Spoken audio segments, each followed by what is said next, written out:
Et puis mon dernier point, c'est quand même cette deuxième partie de l'année 2025, depuis le mois de septembre, on va dire, la série positive qu'il y a depuis fin septembre est liée au départ de John Williams aussi, on ne peut pas se le cacher. Mais après un mois et demi de compétition, on se disait tous que Yades devait quitter le navire.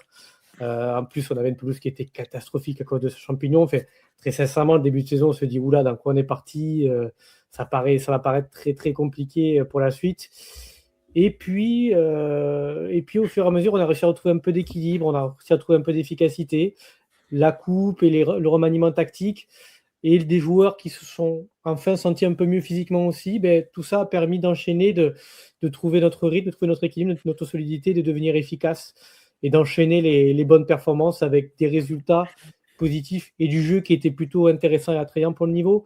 Donc, bravo quand même au staff et aux joueurs, car enchaîner des bons résultats dans ce club où on n'a pas de projet sportif, où on ne sait pas trop où on va, où on a l'impression que même on ne sait même pas si on sera payé par moment. Chapeau quand même à eux, on espère que ça va se maintenir.